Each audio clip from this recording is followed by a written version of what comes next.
Oh, Doc, I need your advice. Not sure about this question on a health channel, but you seem to be the only wise. Oh, thanks for that, dear. I don't know. It's just everybody's an individual taken through life.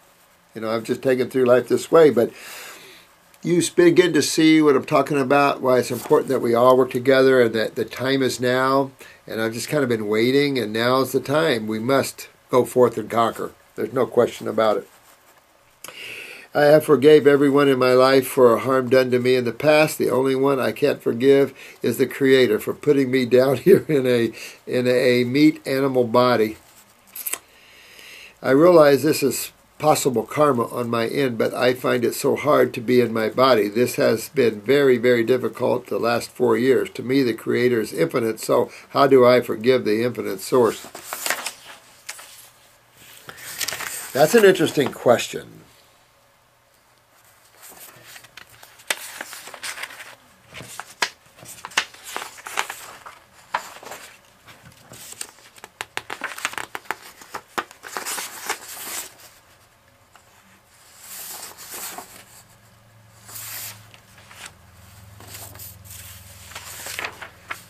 Before I answer this question, let me answer these two. By plantain, do you mean the banana fruit? No, I mean the plant, plantain. And this is for shine, love, light, shine. Boy, what a beautiful, I'm telling you. I love that. Love your halo, by the way. Just beautiful. Beautiful. Just love it. Good question and beautiful picture. This is K.L.A. Anderson. How do you maintain your teeth and not get canker sores in the mouth from the citrus? I always thought that the citrus hurt the enamel of the teeth. Well, first of all, if fruits are allowed to mature on the trees and picked ripe, you wouldn't have that problem. The problem we're having with the citrus is it picked very unripe, and so it's a little more acidic than it would be. That's number one. Number two, if you have that much herpes in the mouth, I would definitely get rid of the citrus. I'd get off the acid fruits, go to the subacid where you're having more grapes and apples, and your sweet fruit. You're still probably going to pull some of these, but that just shows you're full of herpes in the mouth, and you've got to. That's all acid. It shows how acidic you are in the mouth here, dear.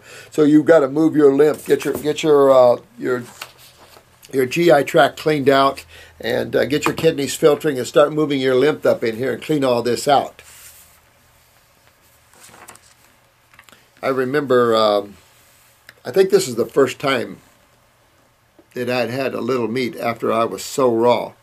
And my sister was down from Indiana and had a big Thanksgiving dinner, and this is 40 some years ago.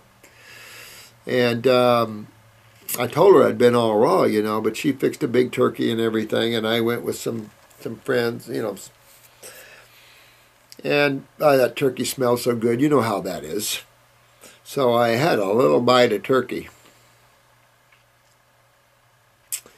I had 4 of these large canker herpes sores in my mouth that just didn't want to go away. They hurt so bad.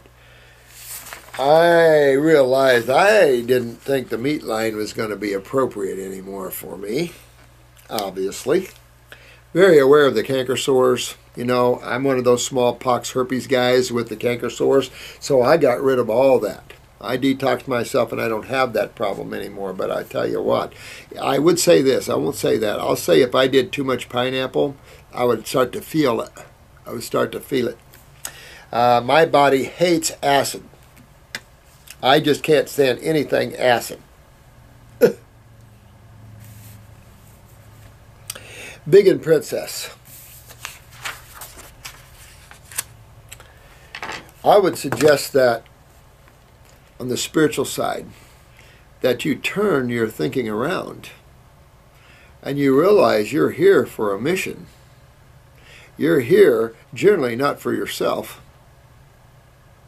You're here to help others.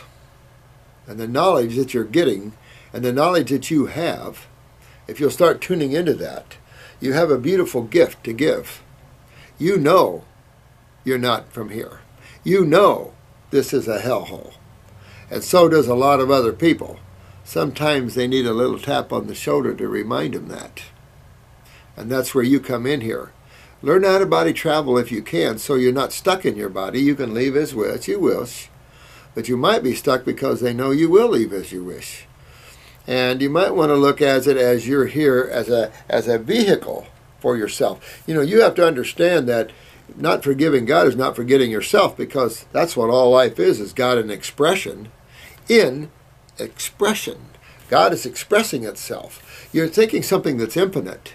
There's no way you can, we talked about this the other day, there's no way you can cram the infinite into the finite, except you must make the infinite finite. Well, how do we make something that's infinite finite? Meaning, how do you take something that is everywhere? And all religions concur with this.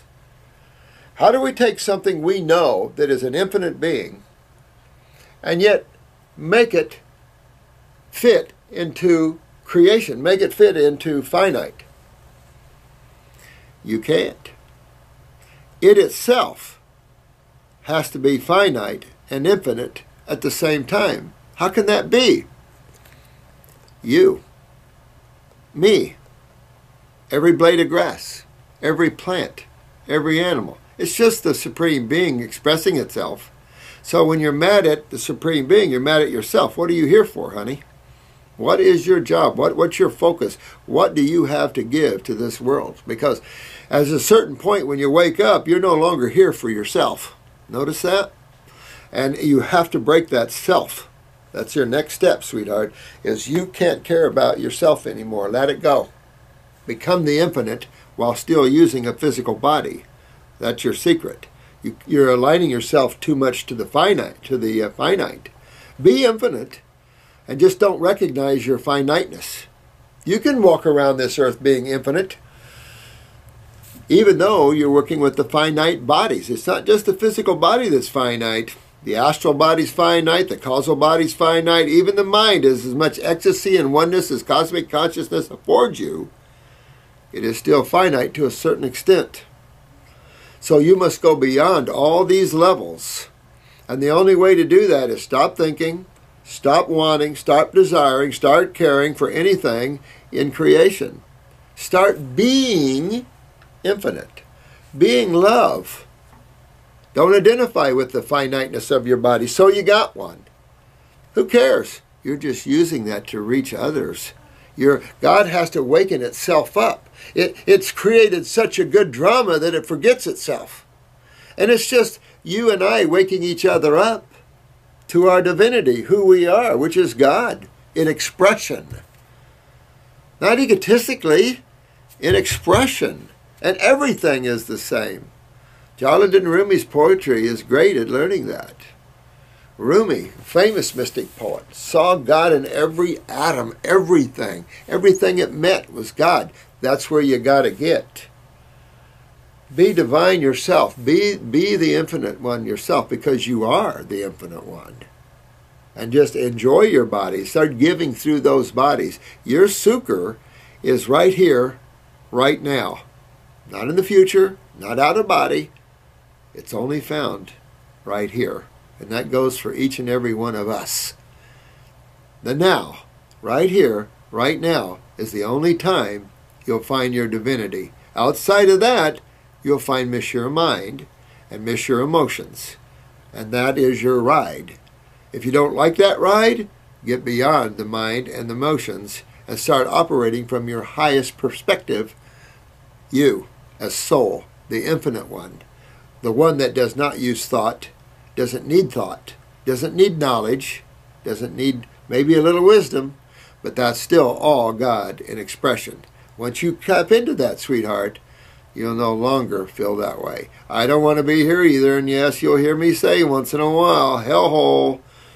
At the same time, that's when I slip and my mind comes in and I get frustrated. In reality, when I'm infinite, nothing matters anymore because I'm tied to the infinite worlds. So, sweetheart, have joy and take forth, because you are a beautiful one. And you're here for some mission.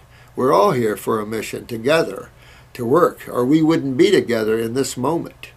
You have to understand, those people on the YouTube that are hanging in there are here to be together. We're here to make a difference and a change. Whatever reason, But it's that tap on the shoulder. Remember your God. Remember the little 5-year-old girl that went into the baby's room and said, "Baby, tell me about God. I'm about to forget."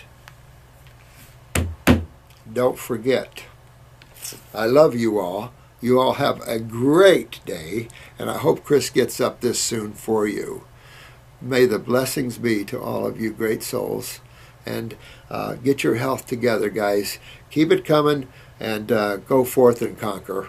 Love you all.